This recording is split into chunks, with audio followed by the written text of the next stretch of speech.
কাছাড়ের শ্রীকোনা এলাকা বানরের উপদ্রবে নাজেহাল।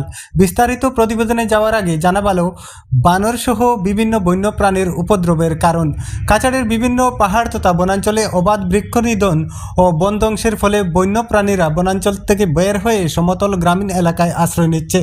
বিগত 2-3 বছর থেকে মূল্যবান বন্যপ্রাণীদের গ্রামেগঞ্জে বিচরণ করতে দেখা গিয়েছে এবং ইতিমধ্যে কয়েক ধরনের বন্যপ্রাণী নাগরিকরা উদ্ধার করে বন বিভাগের কাছে সমঝে দিয়েছেন, যার খবর বিভিন্ন সংবাদ মাধ্যম ও পত্রপত্রিকায় প্রকাশিত হয়েছে। এর দায়ী কারা তার খুঁজে কেউ নেই। এ বিষয়ে প্রশাসন এবং বন বিভাগের নিষ্ক্রিয় ভূমিকা লক্ষ্য করা গিয়েছে।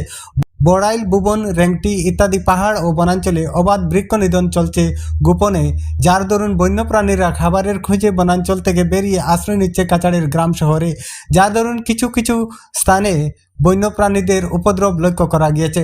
বৃহস্পতিবার কাছাড়ের শ্রীকোনায় বানরের উপদ্রবে গৃহবন্দী মানুষ জেলা বন আধিকারিকের কাছে স্মারকপত্র প্রদান করেন। শুধু শ্রীকোনা এলাকায় নয়, পূর্বদলাইয়ের আমড়াঘাট এলাকার পার্শ্ববর্তী গ্রামগুলোতেও বানরের উপদ্রব দেখা গিয়েছে বিগত দিনে।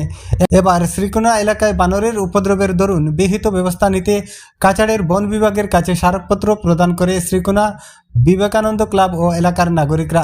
তারা জানান, প্রায় 10 থেকে 12 বছর ধরে বৃহত্তর শ্রীকোনা এলাকায় বানরের উপদ্রবে নাজেহাল শিশু, বৃদ্ধ থেকে মহিলারাও। সারাদিন দরজা জানালা বন্ধ করে রাখতে হয় তাদের। এ পর্যন্ত 50 থেকে 60 জন লোক বানরের আক্রমণের শিকার হয়েছেন।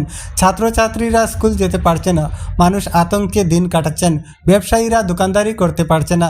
এর পরিপ্রেক্ষিতে শ্রীকোনা এলাকার নাগরিকরা ডিএফও এর কাছে জোরালো দাবি জানিয়েছেন, যাতে অতি সত্বর শ্রীকোনা এলাকায় বানরের উপদ্রব থেকে রেহাই দিতে বিহিত ব্যবস্থা গ্রহণ করা হয়। News desk, the Barak live 24। আমরা শ্রীকোনা বিবেকানন্দ ক্লাব এবং বৃহত্তর শ্রীকোনা এলাকার নাগরিকরা আমরা আজকে শিলচর সদরঘাটে ডিএফও ফরেস্ট ডিপার্টমেন্টের যে ডিএফও রয়েছে ওনার কাছে আমরা এসেছি। কারণ বর্তমানে যে আমরা যেটা লক্ষ্য করছি, প্রায় 10 থেকে 12 বছর থেকে বৃহত্তর শ্রীকোনা, পালপাড়া থেকে শুরু করে বড়বাজার, ডেলিবাজার, ইন্ডোগড়ে বানরের উপদ্রব সাংঘাতিকভাবে বেড়েছে। সেই বানরের উপদ্রবে সাধারণ শিশু, বৃদ্ধ থেকে পুরুষরা, মহিলা সবাই নাজেহাল। এবং এখানকার যে জনসাধারণ যারা পরিবারে রয়েছে তারা দরজা জানালা বন্ধ করে থাকতে হয় এবং ছাত্রছাত্রীরা স্কুল করে যেতে পারছে না। এবং বানরের উপদ্রবে অনেকের কামড়কে অনেক টাকা খরচ করতে হয়েছে এবং কামড়ের ভয়ে অনেকে ছাদ থেকে পড়ে, অনেকে সিঁড়ি থেকে করে পাও ভেঙে 3 মাস 6 মাস বিছানাতে হসপিটালে কাটাতে হয়েছে। এই যে অবস্থা, সেই অবস্থার জন্য আমরা আজকে এসেছি, যাতে ডিএফওর সঙ্গে আমাদের আলোচনা হয়েছে।